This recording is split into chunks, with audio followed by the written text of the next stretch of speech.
Hello friends, power plant with Rahul में आपका स्वागत है। नेचुरल ड्राफ्ट कूलिंग टावर के इस पार्ट में हम लोग डिटेल से पढ़ेंगे कि कूलिंग टावर हाइपरबोलिक शेप का क्यों बनाया जाता है, इसके पीछे क्या रीज़न है कि आपका हाइपरबोलिक शेप का रहता है और इतना ज़्यादा हाइट क्यों दिया जाता है। कूलिंग टावर का हाइट जनरली आप 210 मेगावाट में दिखेगा फ्रेंड, तो 120 मीटर के आसपास होता है। 500 में यही आपका इंक्रीज होकर 175 मीटर तक चला जाता है।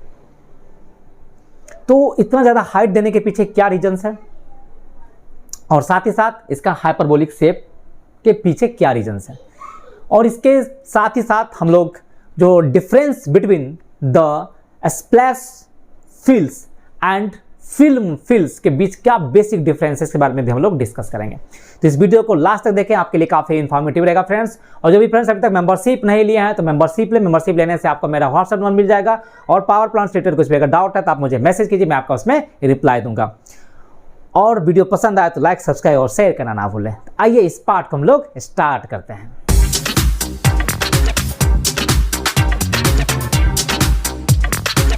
फ्रेंड, अक्सर इंटरव्यू में एक क्वेश्चन पूछा जाता है कि why do natural draft cooling tower have such A hyperbolic shape. आपका कूलिंग टावर का शेप कैसा रहता है? हाइपरबोलिक शेप में रहता है। ये हाइपरबोलिक शेप बनाने के पीछे क्या रीजन है? ये बड़ा इंपॉर्टेंट क्वेश्चन है और अक्सर इंटरव्यू में पूछा जाता है। देखिए, नेचुरल ड्राफ्ट कूलिंग टावर, जैसा इसका नाम है नेचुरल ड्राफ्ट, इसका मेन इंपॉर्टेंट फंक्शन है कि आपको नेचुरल ड्राफ्ट का क्रिएशन हो, मतलब कि आपका जो हॉट एंड मॉइस्ट एयर जो होता है to rise and escape at the top of the tower. यहाँ पे आपका जो हॉट एंड मॉइस्ट एयर जो है वो राइज करे एंड एस्केप करे eight the top of the tower, and cold air draw in at the bottom of the tower. मतलब आपका कोल्ड एयर बॉटम से एंटर करे टावर में और हॉट एंड मॉइस्ट एयर आपका एग्जिट करे टॉप से। मींस टॉप से आपका hot and moist air exit करना चाहिए और बॉटम में आपका कोल्ड एंड डेंसर एयर आपका एंटर करना चाहिए।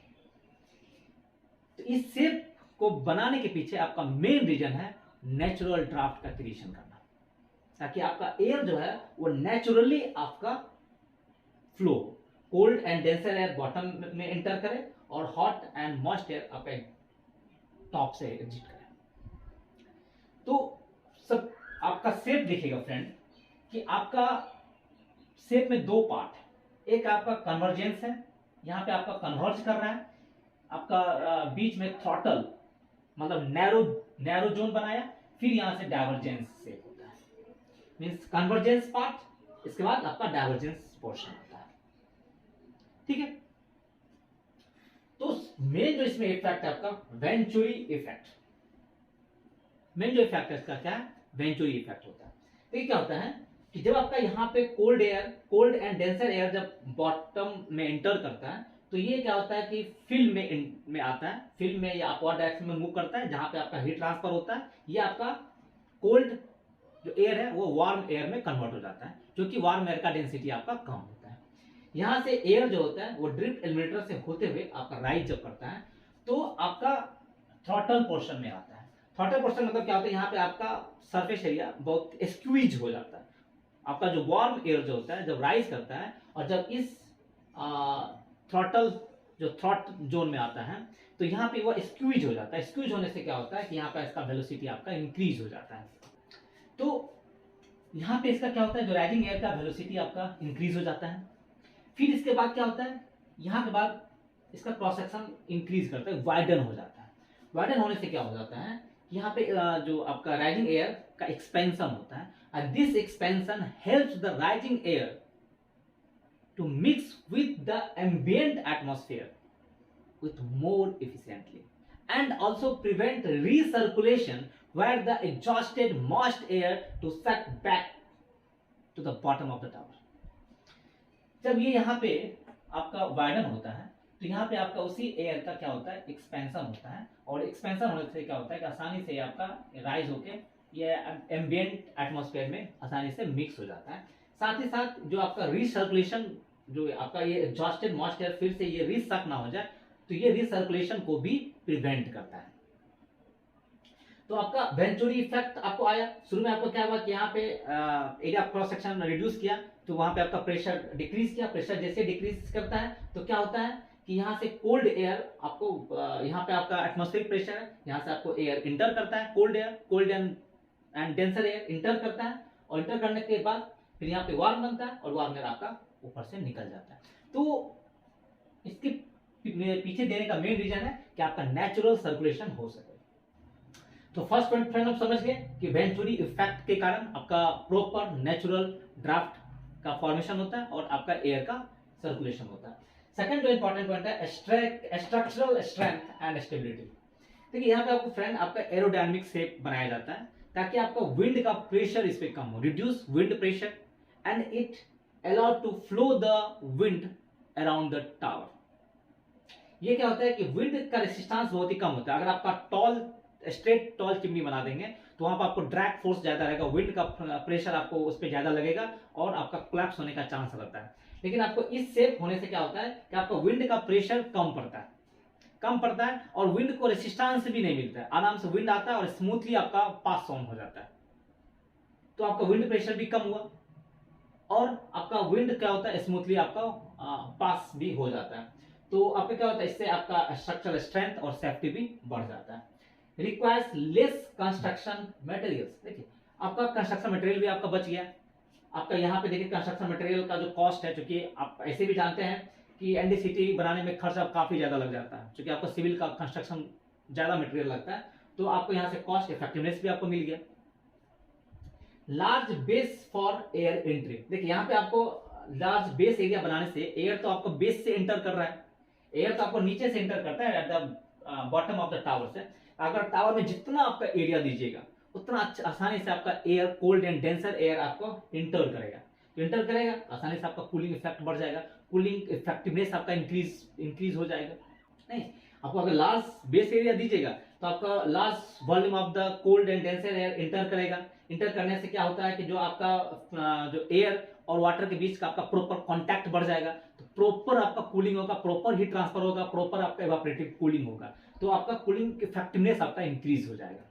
फ्रेंड यहाँ पे मैं आपको बेसिक डिफरेंस बता रहा हूं कि फिल एंड स्प्लैश फिल में क्या बेसिक डिफरेंस है, फिल एंड स्प्लैश फिल में क्या आपका बेसिक डिफरेंस है। देखिए आपका फिल्म में क्या होता है कि water spread into a thin films over large surface area. इसमें क्या होता है आपका फिल्म में कि वाटर जो होता है वह कन्वर्ट होता है थिन फिल्म में over a large surface area में।